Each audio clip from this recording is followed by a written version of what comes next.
bored. Okay. But anyway, so thank you very much. My name is Munhib. I'm studying at IIM. I'm teaching at Harvard University, and I'm also the founder of the English Society. But that's not important. So now, the funniest thing I've seen in my life, or maybe recently, is that someone says, "I really like Rumi." And I'm like, "Okay, what have you read?" And they say, "The 40 Rules of Love." And I'm like, "Okay, but historical source have you read?" And it's like, right?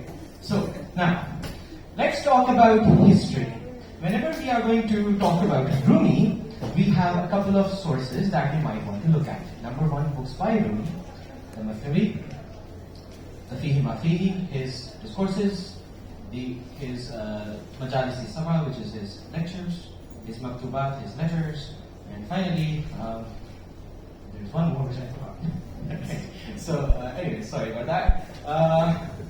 Then we have a book by his son, which is called the Ibtidanama, also called the Mafnavi Waladi, and the Waladnama, which is basically the first biography of Rumi that was written. We have another biography by a guy who is a student, who is called Sibah Salah, which is the second biography. Third biography comes from Rumi's grandson's student, Shamsuddin al-Aflaki, which is called Manaqib al-Arifin. By this time, in this, by the way, book, you have a couple of very fantastical ideas coming in as well. There is a monster that comes to meet Rumi and he turns into Muslim. Okay, but that's pretty much the actual original sources. After this, we start having all kinds of contradictory ideas about his life.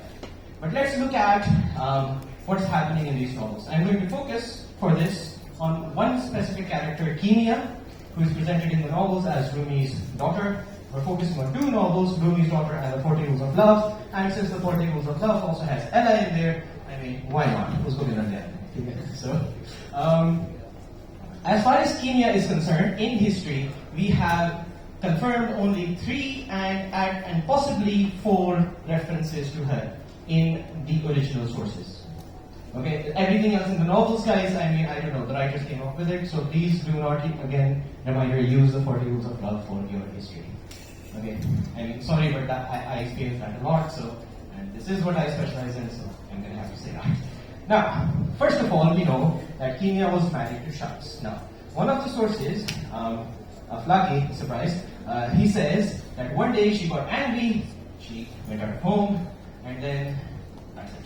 Right? Another mention again by Aflaki, again, they have a fight, she goes out, she comes back, she gets sick. Okay. Mention number 3.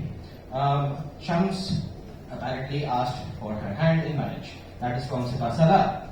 Then the 4th reference, which is in the Maqalat of Shamsuddin Tabriz, okay, that's the reference I forgot. We have the Marfuzat, published in Persian as the Maqalat of Shamsuddin Tabriz. So there are some people who often say we have no idea who Shams was. Congratulations, we actually know exactly what he said. Okay, it's like a 1,000-page book, guys. So in this book, there is a mention of Shams telling Alauddin not to come into his quarters to leave his court in his quarters because he gets disturbed when he comes in now. The problem is, there is no direct reference to Kimiya in there. Franklin Lewis thinks this might be a reference to Kimiya, but we're not sure. So that's all we know about Kimiya, first of all. So anything else in the novels is just an analysis of the novels. So first of all, guys, don't take your history from novels. Number 2, someone might say, well, it's a novel. So, I mean, why does it have to be historically accurate? And then the answer is, why not? Because who decided? First of all, we always assume that historical novels don't have to be historically accurate. But I mean, let's first try to prove that. And since I don't think we have any reason to actually assume that, let's move on. I mean, if someone does, then we'll talk about that in the questions. We can have a debate on it. But now, let's assume that, I'm a random crazy guy who picked up old Persian books, and why should we do that? So let's just look at the novels.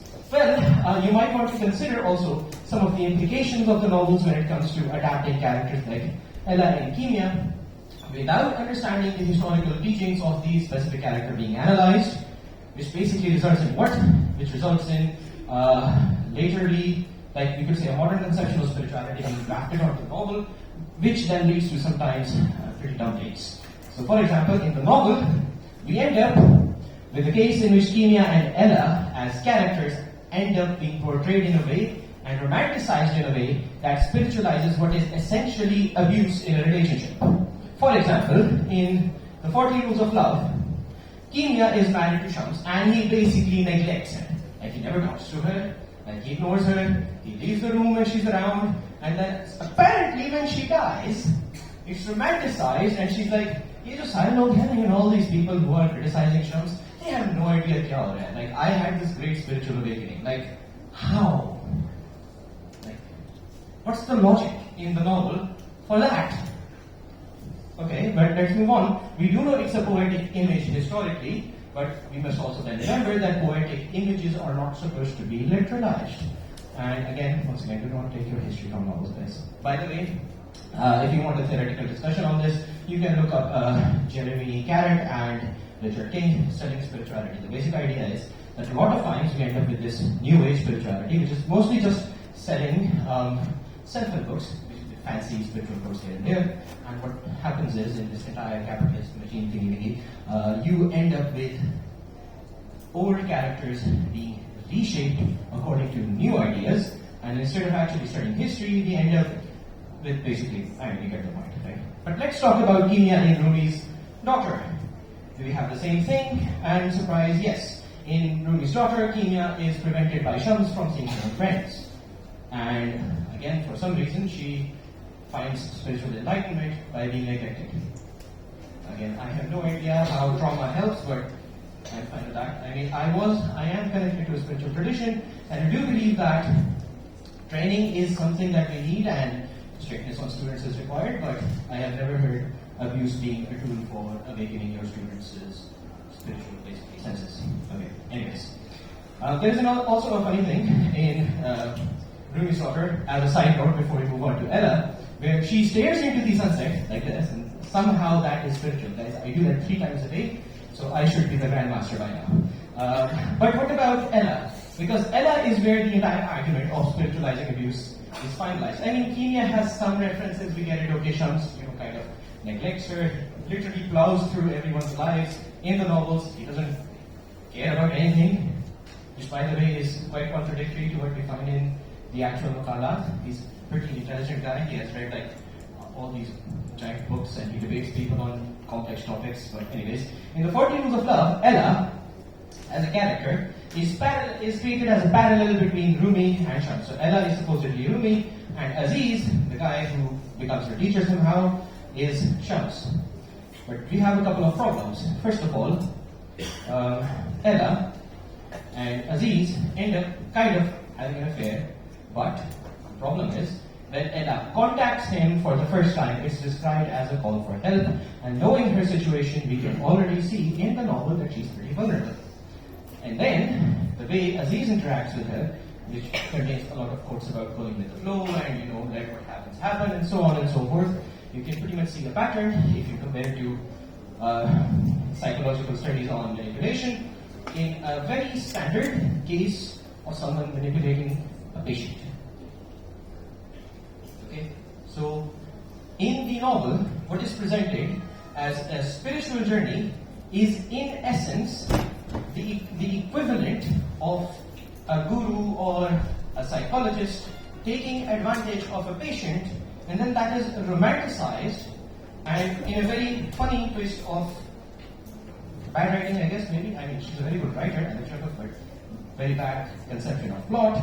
We end up with a case where there are 2 affairs happening, both of them abusive. One of them is romanticized and spiritualized, and the other one is almost the same thing, but it's supposedly not spiritual. The problem is, if Ella's affair ends up becoming a cause of spirituality, there are not enough differences between her affairs and the affairs of David for the novel to suggest that these are different.